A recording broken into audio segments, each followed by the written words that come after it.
पंकजा मुंडेंचा भाऊ आणि 1.5 वर्षापूर्वी ज्यांच्यासाठी स्वतः पंतप्रधान नरेंद्र मोदींनी परभणीमध्ये सभा घेतली, अशा महादेव जानकरांना 1.5 वर्षात आपल्या निर्णयाचा पश्चाताप करावा लागतो.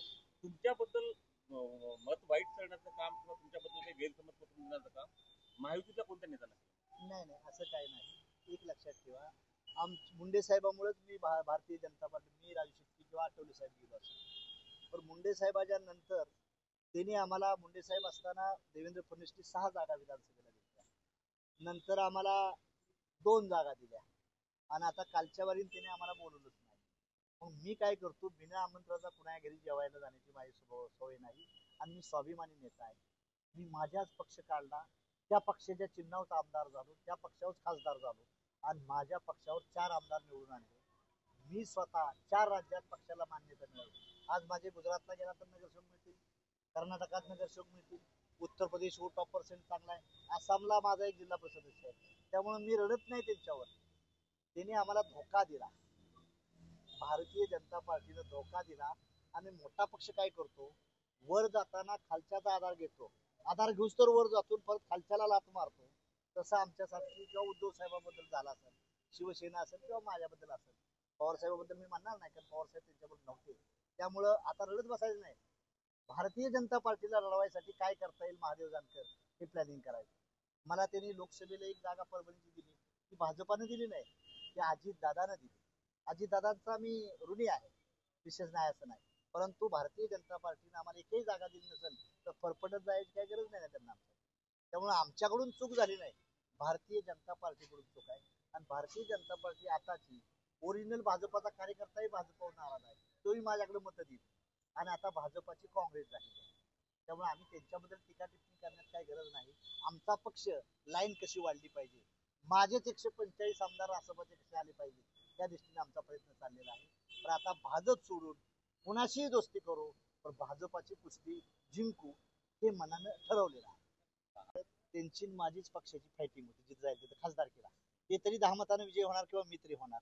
त्यांना माझी ताकद माहिती आहे, मला त्यांची ताकद माहिती. त्यामुळे अशी 2 ताकद, आमचा वापर कोण करतो, दुसरी करत होतं. तर आता आम्ही भाऊ भाऊ म्हणून एकत्र येणार आहे. आणि पवार साहेब, सुप्रियाताईच माझी लढत होती ना, सुप्रियाताई थोड्या मतात मी डिपेंड केलं. सुप्रिया ताई माझ्या हातात हात घातले, तेव्हा आम्ही सारे हातात हात घातल्यानंतर सरकार कोणाचं येईल? 5 वर्षानं सरकार आमचं असेल. मी केंद्रातच, मी महाराष्ट्रात मंत्री नाही होणार, केंद्रातच मंत्री असेल. माझ्या पक्षाचा कोणतरी मंत्री असेल, टोपिक असेल, मानकर असेल किंवा मुळे असेल, कोणतरी मंत्री असेल माझ्या पक्षाला, त्यावेळेस ती माझ्या बाजूला उभा राहिला असेल कोणतरी मंत्री. पण मी केंद्रातलं मंत्री, मग राज्यात काय मंत्री होणार नाही कधी. मला मुख्यमंत्री पद दिलं तरी मी राज्यात होणार नाही. मला केंद्रात जायचं आहे. केंद्रामध्ये राजा राहतो आणि महाराष्ट्रामध्ये सुभेदार राहतो. माझा डल्ला आहे ते लाल किल्ल्यावरचा आहे, राजा बनण्यातच आहे. त्यामुळे मी दिल्लीवर जास्त सर्व संघर्षात बहिणीचा जो आशीर्वाद आहे ना, बहिणीच आहे ना, ती बिचारी, ती बहीण बॉर्न इन बीजेपीची आहे, त्यामुळे तिला अडचण येऊ नये. बहीण एका दुसऱ्या घरी दिल्यानंतर आपण भावानं लय अल्लाम करायचं नाही. तिला अडचण आली तर हात द्यायचा तिला. विशेष म्हणजे बहीण सुखी आहे, दिल्या घरी सुखी राहा, हा बहिणीला सल्ला आहे माझा.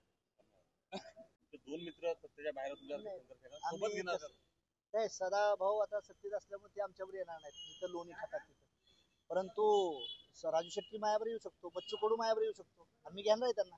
बच्चू कडू आहे, राजू शेट्टी आहे, नंतर जयवंत पाटील सेकापचा आहे, नंतर कम्युनिस्टवाले आहेत सेकापवाले, राज आणि उद्धवला सुद्धा आम्ही बरोबर घेणार. आणि एवढंच नाही तर राहुल गांधी आणि पवार साहेबांना सुद्धा बसवतात. त्यामुळे त्याला किती वेळ लागते, 5-5-5-5 मध्ये आमची झाली 145 फिगर पूर्ण झाली आमची. मोठा भाऊ एक त्याच्याबद्दल आता अपेक्षा त्याला आला तर त्याचे स्वागत आहे, प्रश्न आहे, तुम्ही चांगला आला पाहिजे. त्या दिवस राज ठाकरे आणि उद्धव ठाकरेंच्या मेळाव्यात तुमचं प्रामुख्यानं उद्धव ठाकरे अवसर झाले असं म्हणलं. आता तुम्ही म्हणताय ती सत्यस्थिती आहे, खरे खरे. भाजपनं काय केलं, स्वतः काय तयार करायचं नाही, काँग्रेसच्या नेत्याला अडचणीत आणायचं, बाकीच्या नेत्याला आपल्या पक्षात धमकी देऊन घ्यायचं, ही त्यांची पॉलिसी आहे. ते जास्त काय टिकत नसत आहे. भगतसिंग एकच कापी होता, सरकार उचललं होतं, एकच माणूस कापी असतो. आम्ही 5 वर्ष संघर्ष करू शेतकऱ्यासाठी. सत्ता कुठं, आमचा आई बाप काय मंत्री काय नव्हतं, फसून आम्ही मंत्री झालो. आम्हाला कुठं अपेक्षा आहे? सामाजिक परिवर्तन आणि आर्थिक परिणती बदलाव झाला पाहिजे, ही आमचं मिशन आहे. सामाजिक बदलाव आणि आर्थिक चेंज, इकॉनॉमिकल इमॅन्सिफिकेशन आणि सोशल ट्रान्सफॉर्मेशन, ही 2 उद्दिष्ट घेऊन राष्ट्रीय समाज गरीब हा गरीब होत चाललेला आहे, श्रीमंत हा श्रीमंत होत चाललेला आहे.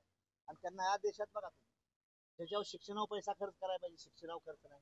समृद्धी मार्गावर शक्तीपीठावर का तर तिथं पर्सेंटेज मिळते ना त्यांना जास्त खायला मिळते सामान्य माणसाला शिक्षण देखील शिकायची अवस्था बेकार ज्या महात्मा फुलेंनी सांगितलं होतं की या देशात शिक्षण फ्री झालं पाहिजे आमच्या माता भगिनींचं फ्री झालं ते शिक्षणच काढून घ्यायला लागले शिक्षण काढून घेतलं म्हणजे तुम्ही अज्ञान राहिला म्हणजे तुम्ही गुलाब राहिला म्हणून आम्ही राज्य करू तुमच्यावर कसं ही भूमिका भारतीय जनता पार्टीची उत्तर प्रदेशमध्ये सरकार काय करायला लागले मुलांचं शिक्षण काढून घ्यायला लागले शाळा बंद करायला लागले गोरगरिबाच्या मुलांनी शिकायचं पण आमचं सरकार आल्यानंतर पहिलं एज्युकेशन आणि हेल्थ या दोन गोष्टीवर आम्ही लक्ष देऊ त्यांना काय करायचं आहे तुम्हाला अडाणी ठेवायचं आहे घटना बदलायची आहे तरी आम्ही बदलून देणार नाही सतर्क आहे आम्ही सत्तेत नसलो तर काय त्यांना जाब विचारण्याकरता आम्ही सक्षम आहे त्याची काय काळजी करायचं का तुम्ही बोलत असताना एक प्रश्न आणखी आठवला मंत्री होता कसं असतं अलायन्स होताना दोघालाही एकमेकाची गरज असते लग्न होतं तेव्हा मुलीलाच नाही मुलालाही गरज असते ना दोघाचीही ऍडजस्टमेंट असते पण नंतर काय डायव्हर्स होत असतो त्यांना वाटलं असेल किंवा हे जुनं झालंय किंवा ह्यांचा उपयोग नाही किंवा आम्हालाही वाटलं असेल ते जुनं झालंय त्यामुळे त्याची काय काळजी करायचं काम आहे भाजपाला आज तसं वाटतंय की जगात पक्ष आमचा मोठा आहे भाजपाचा आज जगात आहे आमचा छोटा आहे पण जगात त्याला ढगात घालू आणि जो छोटा आहे त्याला मोठा करू ही प्लॅनिंग आमची चालली आहे I am engineer I am not demander we are a commander आहे भीक मागणारी माणसं नाही मंत्रीपद द्या ते द्या म्हणून मागाय जाणार नाही आणि देवेंद्र फडणवीस कार्यकर्ते आहेत ते नेते नाहीत आम्ही एक नेता म्हणून ठेवतोय हे लक्षात शेवटचं